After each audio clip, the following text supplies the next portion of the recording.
The Ordinary Business Summit is probably cooler than whatever else you were going to be doing on October 14th and 15th, so you should probably go to theordinarybusiness.com and grab your ticket. This is the Ordinary Business Podcast for business owners who want honest conversations, a lean business, and an extraordinary life on their own terms.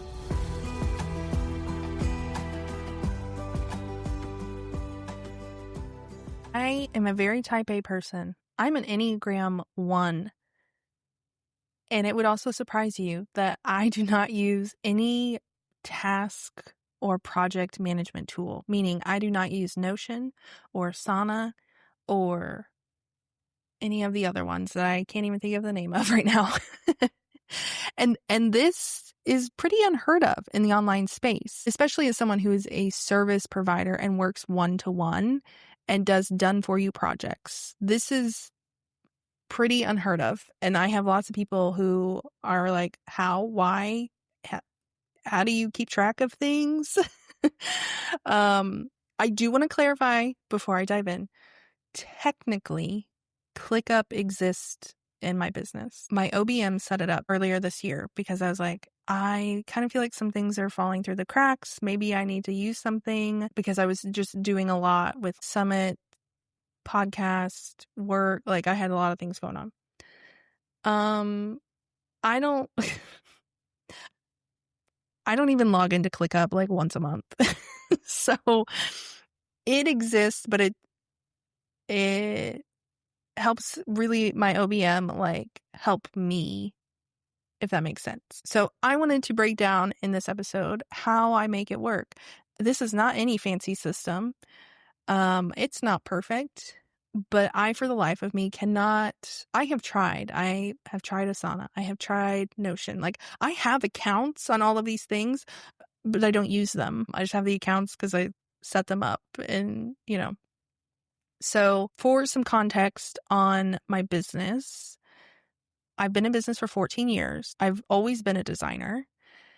And I've always been project-based. And for the most part, especially in the last, well, I was going to say in the last 5 years, but I'm like, well, no, really like the last 8-10 years. So almost the entirety of my business.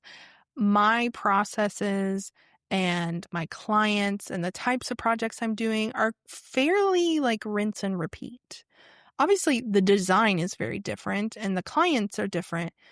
But the way that I approach websites and that kind of thing, I could do this with my eyes closed because I do it so often and I've done it for so many years. And so I will say I do have a lot of things that just live in my brain. And I know for some people you would say that's a really bad idea. You need to have that live in Asana or something.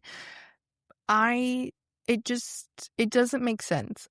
I do use some tools. I'm not completely over here in chaos because, again, I'm very type A. So first we have Dubsado. Now, a lot of people I know use CRM, so this isn't anything revolutionary, but I use Dubsado. And I have a very, very thorough onboarding. My clients know this if you're listening. So that helps onboard them. That's like, hey, you need to join Slack. Okay, now you need to fill out this questionnaire. Here you need to schedule a call.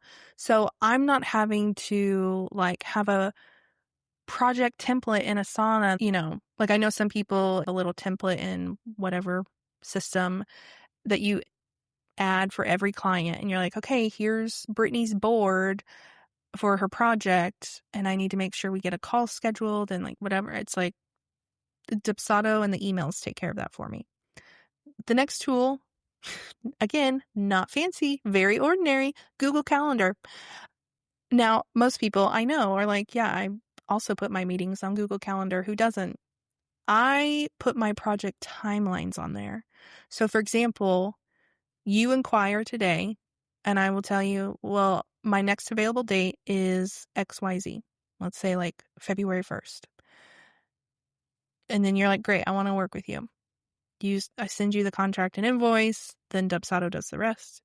But I will go over to my calendar and add an event, and it says Amanda's brand and website, and it will start off February 1st and end, whatever, February 18th. So that is how I keep track of my availability and how I know what I'm supposed to be working on.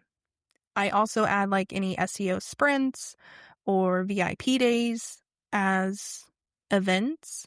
So that's also like, oh, I'm supposed to start Leslie's SEO on this week. Then I know that needs to be part of my work that week. So I essentially use Google Calendar as my task manager. It's not just for meetings. It's also for like current projects, upcoming projects. The third system, again, very ordinary, Gmail and my inbox system. Now, again, this is not anything fancy. I'm not claiming this to be revolutionary, but I want to make sure y'all know you do not have to use the Gmail setup where it's like promotions tab, social tab, general, like whatever those tabs are called across the top. I have the classic view of Gmail. And you can use in Gmail the different, I don't know, labels, I guess, but not I'm not talking about labels in terms of like tags and folders. I have my inbox set up into sections, and you can do this. It's like in inbox settings. That's all it is.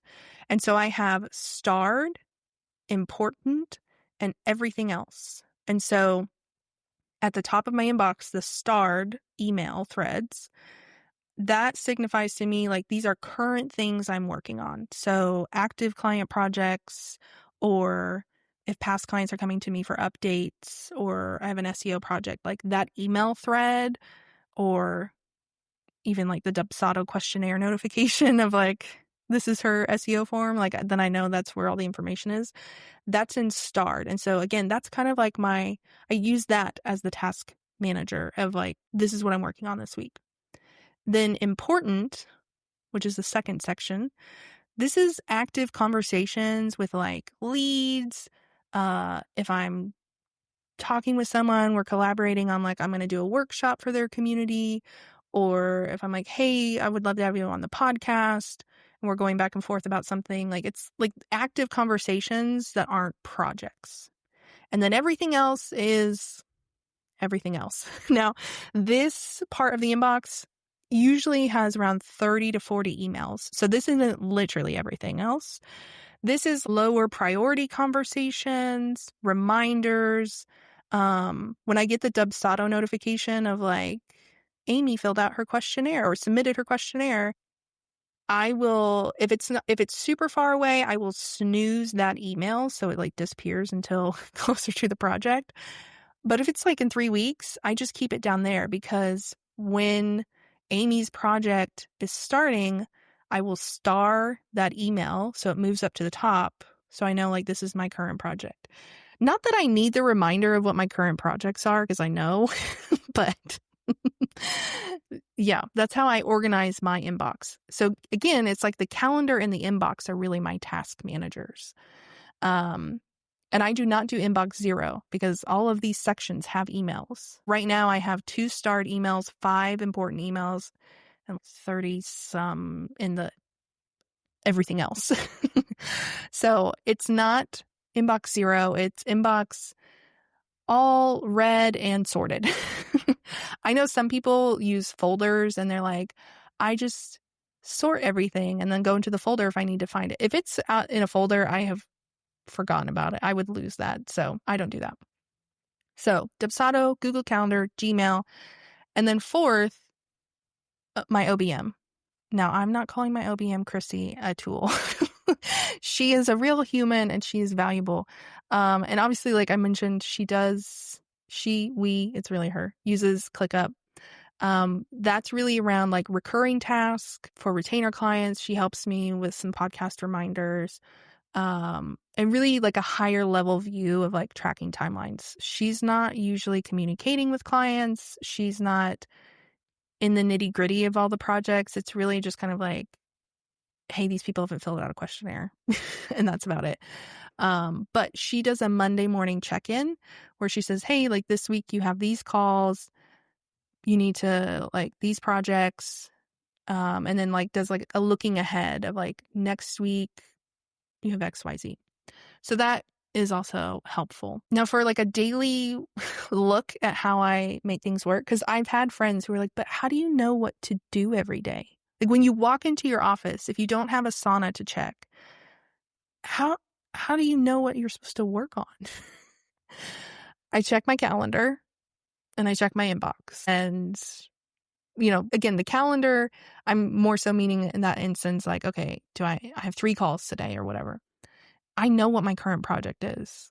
I don't forget that. The inbox, that's more like, okay, did a past client inquire about some updates? Do I have a new lead? Someone reaching out to, wants me on their podcast. And I really think this comes back to my process is very simple. It's repeated. And because I've been doing this for 14 years, like it's ingrained in me. This is as ingrained in me as like putting on shoes. So it's not like I need reminders of don't forget to install this plugin or don't forget to do this. Now, if it's maybe more of a unique website setup, I might write on a sticky note like, oh, I need to make sure I find a such and such plugin or research this. There are times where during the strategy call, we decide like, oh, they're going to have a shop or do this thing with affiliates or do whatever. And I will say, oh, I'll research and find like the right plugin for XYZ, and then I will send that to them. That type of task lives on a sticky note. That is the only kind of task that I'm like writing down occasionally that could potentially live in Asana or ClickUp or whatever. I like that I have less tools to like manage and log into. For me in my brain, I also, and this is just me, it does not make sense in my brain to go add a task into Asana just to then have to like turn around and like click that I completed it a day later or 2 days later. Because when I tell that client, oh, I will go look up plugins for XYZ, I will send that to them either that day or the next day probably. I'm not going to wait 3 weeks to do that. So that is part of it. So again, this setup is not for everyone. I know lots of people need the reminders and the task list, but this is how I do it. So if you are someone who also struggles with keeping up with Asana or Notion or whatever, you're not alone. Maybe this gives you some ideas of how you can simplify things or keep track of everything in your business. I know that in the future, if I ever wanted to, and I don't want to right now, or I don't see it in the happening, but if I wanted to grow a team or have an agency model, this would not work. But that is not my dream. That's not my goal. And so for me, it does work right now. So I would just encourage you to think about what's the simplest version of a system that works for you. And maybe what you're doing right now does work, but you can also have very ordinary setups and systems like me with my Google Calendar and Gmail. But I would love to hear from you if you have any ideas. If you want to share your workflow, your setup, I would love to hear it. I'm always open to new tools. So if you think there's something that I should integrate with my calendar or Gmail, I am all ears. But I hope you enjoyed this episode. Leave a review if you enjoyed it or share it with a friend, and I will see y'all next time.